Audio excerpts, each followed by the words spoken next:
Students, നമ്മൾ ഇനി discuss ചെയ്യാൻ പോകുന്നത് നമ്മുടെ ഡയഗ്രാമിക് പ്രസൻറ്റേഷൻ ആണ് അല്ലേ. നമുക്ക് അതായത് വിഷ്വൽ പ്രസൻറ്റേഷൻ എന്ന് പറയാം. നമുക്ക് കാണുന്ന ഒരു ചിത്രം അല്ലെങ്കിൽ എന്തെങ്കിലും പിക്ചർ വരച്ച് അതിലൂടെ നമുക്ക് കാര്യങ്ങൾ മനസ്സിലാക്കി എടുക്കുന്ന ഒരു രീതിയാണ് എന്ത്, diagrammatic presentation. Calculation of value added employees and two dimensional diagrams.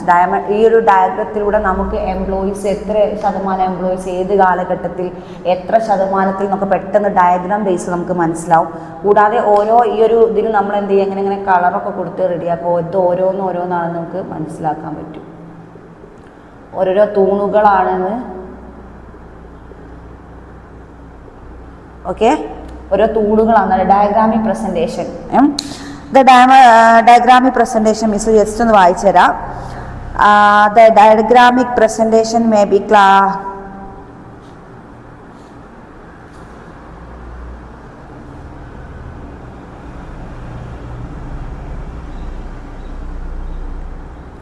two-dimensional diagrams, okay. Two-dimensional diagrams, rectangles, അല്ലേ. The rectangle is a ഇതിലൊരു ഇതിലാണ് നമുക്ക് റെക്റ്റാങ്കിൾ ഉള്ളത്. Two-dimensional diagrams.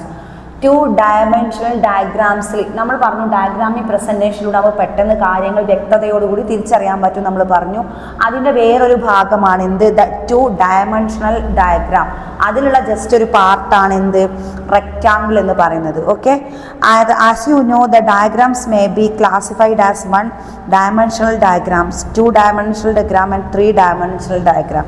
അതായത് ഡയമെൻഷണൽ ഡയഗ്രാമത്തിന് പ്രധാനമായും മൂന്നായി തരംതിരിച്ചിരിക്കുന്നു.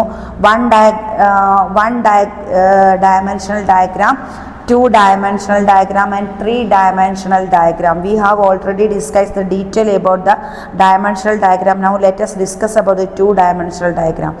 As you know, there are three-dimensional length, width and height, the basis of which the diagram are constructed. There are three-dimensional length, width and height. ലെങ്ത്തും വിഡ്ത്തും ഹൈറ്റും ഒക്കെ ഇതിൽ ഇൻഗ്രീഡിയൻസ്, അതായത് ഇതിലെല്ലാം ഇൻക്ലൂഡഡ് ആണ്. one-dimensional diagram length, width, height അതൊക്കെ നമ്മൾ ശ്രദ്ധിക്കണം.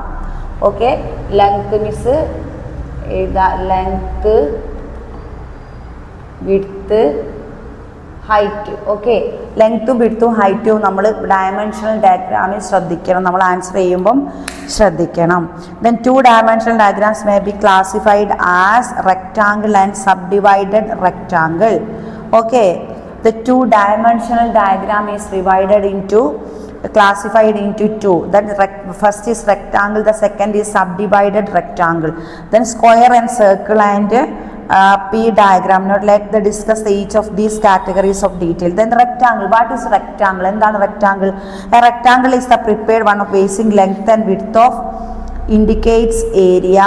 Before constructing a rectangle, we have to identify the variable to be represented by the length and variable to represent by the width of rectangle. For example, a manufacturing enterprises has produced 10,000 units of product അല്ലേ. അതായത് ഒരു company 10,000 അല്ലേ, 10,000 units of manufacturing goods and services ഉൽപ്പാദിപ്പിക്കുകയാണെങ്കിൽ ആ ഒരു 10,000-ൽ ഉൽപ്പാദിപ്പിക്കുകയാണെങ്കിൽ ഓരോ എംപ്ലോയീസിനും എത്ര ശതമാനം, എത്രത്തോളം, എങ്ങനെയൊക്കെയാണ് അത് ഡിവൈഡ് ചെയ്ത് പോകുന്നത് നമുക്ക് ഡയഗ്രാം വഴി പെട്ടെന്ന് എന്ത് ചെയ്യാൻ പറ്റും, കണ്ടുപിടിക്കാൻ പറ്റും. ഓക്കെ, അതായത് നമ്മൾ അതിലെന്തൊക്കെ നോക്കും, number of unit produced and cost per number of produce, the count of goods and services to distribute, the calculation of distribution, അങ്ങനെയുള്ള എല്ലാ കണക്കുകളും പരിശോധിച്ച് നമുക്ക് എന്ത് ചെയ്യാൻ പറ്റും, ആ ഒരു എന്താണ് പ്രോഫിറ്റ് കിട്ടുന്നുണ്ടോ ലോസിലേക്കാണോ എന്നൊക്കെ മനസ്സിലാക്കാൻ പറ്റും ആ ഒരു കമ്പനിയുടെ production. Next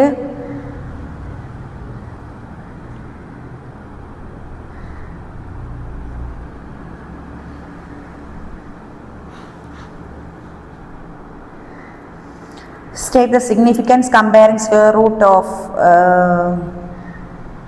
beside the presenting the tabular form of data can also presented the form of diagrams. അതായത് tabular form, വേറൊരു ഫോം നമുക്ക് പഠിക്കാനുണ്ട്, tabular form.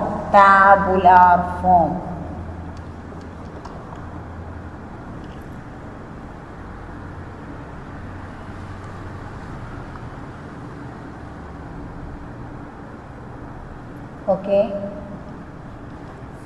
ഇത് മനസ്സിലായല്ലോ. 83, അതായത് ഇത് വർഷമാണ്. ഈ ഒരു ഡയഗ്രത്തിൽ ഇത് ഇയേഴ്സ് ആണ്. 83-ൽ 153 ആളുകൾ അത് ക്യാഷ് ആണ്. ഇപ്പം ഇത് ഓരോ ഭാഗത്തും, അതായത് എക്സ് എന്ന ഒരു കോണും വൈയും ഉണ്ട്. അതിൽ എക്സ് അക്ഷം നമ്മൾ പറയും, അക്ഷം എന്ന് പറയും അല്ലേ. എക്സ് അക്ഷത്തിൽ എത്ര ഇയേഴ്സ് ആണെന്ന് ചോദിക്കുമ്പോൾ 183 ഇയേഴ്സ് ആണ്. 84, അതായത് വർഷം 1985 എന്ന് പറയും അല്ലേ, 1984. ദെൻ 1985, 1986, 1987, 1986 ആണ് ഇയേഴ്സ്. ഇത് ക്യാഷ് 50, 100, 150, 200, 250, 300, 350 ഇങ്ങനെ പോകും. ടാബുലാർ ഫോം 153, 161, ഇത്രയും കാര്യങ്ങൾ. അപ്പോൾ ഇത്രയും കാര്യങ്ങളാണ് നമ്മൾ, അതായത് ഈ ക്യാഷ് ഈ ഒരു സമയത്ത് ഇവിടെ സാലറി 50, പിന്നെ 1984 ആകുമ്പോൾ കുറച്ചുകൂടി ഉയർന്നു 250, ദെൻ 86 ആകുമ്പോൾ കുറച്ചുകൂടി എത്രയായി 300-ലേക്ക് പോയി 350, ദെൻ എത്ര 87-ലേക്ക് 480% ആയപ്പോൾ ഇവിടെ എത്രയായി 400 ആയി. അവിടെ സാലറി ടേബിൾ ഉയർന്നു. അങ്ങനെ ഇത് ഇയേഴ്സ് ആണ്, ഇത് ക്യാഷ് ആണ്, ഇത് എംപ്ലോയീസിൻ്റെ കാൽക്കുലേഷൻ ആണ്. എംപ്ലോയീസ് വാങ്ങുന്ന ഒരു കാൽക്കുലേഷനാണ് ഈ ഒരു ഡയഗ്രാം പ്രസന്റ് ചെയ്യുന്നത്. Okay, the diagrams prepared to graphic design. Beside presenting in the tabular form, data can also present in the form of diagram. Tabular form, അതായത് beside presenting in the tabular form, data can also the presented in the form of diagrams and graphs. Visual presentation of data eliminates the dullness of numerical data, makes the comparison of data simpler, help locating various statistical measures and establish trend of performance. Okay,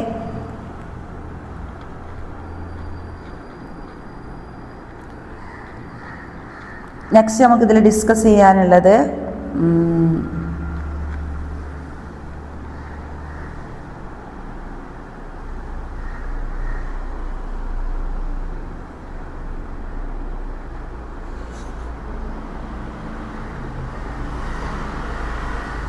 graphs of time series. ഗ്രാഫും time സീരീസും. Graphic presentation. Next നമുക്ക് graphic ഇതൊരു diagram presentation ആണ്. Next graph ഉപയോഗിച്ചിട്ട് നമുക്ക് എന്ത് present ചെയ്യാം? Graphic presentation. Okay, graphic presentation ഇത് ഡയഗ്രാം പ്രസൻറ്റേഷൻ ആണ്. നമ്മൾ ഇപ്പോൾ ചെയ്തുകൊണ്ടിരിക്കുന്നത് എന്താണ്? വിഷ്വൽ പ്രസൻറ്റേഷൻ ആണ് അല്ലേ. വിഷ്വൽ പ്രസൻറ്റേഷനിൽ കാൽക്കുലേഷൻ വഴി ക്ലാസ്സും ഡിവിഷനും, class of the division, number of സ്റ്റുഡൻസിൻ്റെ നമ്പർ മൊത്തം ടോട്ടൽ ചെയ്തു അല്ലേ. അങ്ങനെയൊക്കെ നമ്മൾ എന്ത് ചെയ്യുന്നുണ്ട്, പഠിച്ചു. നെക്സ്റ്റ് ഡയഗ്രാം ഉപയോഗിച്ച് നമുക്ക് പെട്ടെന്ന് നമുക്ക് പെട്ടെന്ന് മനസ്സിലാക്കാൻ പറ്റും. നെക്സ്റ്റ് ഗ്രാഫിക് ഡിസൈൻസിന് ഒബ്ജക്റ്റീവ്സും ഇൻട്രൊഡക്ഷനൊക്കെ പറയുന്നുണ്ട്. Next graphic presentation.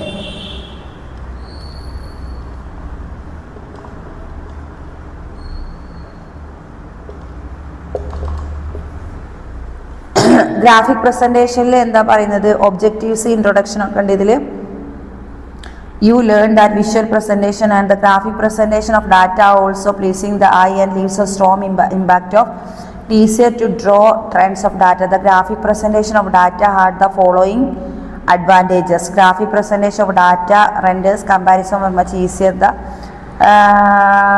straight lines of graphic presentation of data helps to establishing trend the past of performance.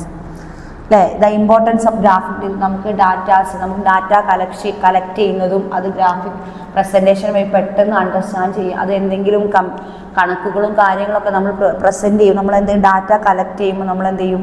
ഇൻ്റർപ്രിട്ടേഷനൊക്കെ കഴിഞ്ഞിട്ട് പ്രോബ്ലം സോൾവിങ്ങും എല്ലാ കാര്യങ്ങളും നമ്മൾ പ്രസൻറ്റ് ചെയ്യും. ആ പ്രസൻറ്റ് ചെയ്യുന്ന രീതിയിലാണ് നമ്മളിപ്പോൾ ഡിസ്കസ് ചെയ്തുകൊണ്ടിരിക്കുന്നത്.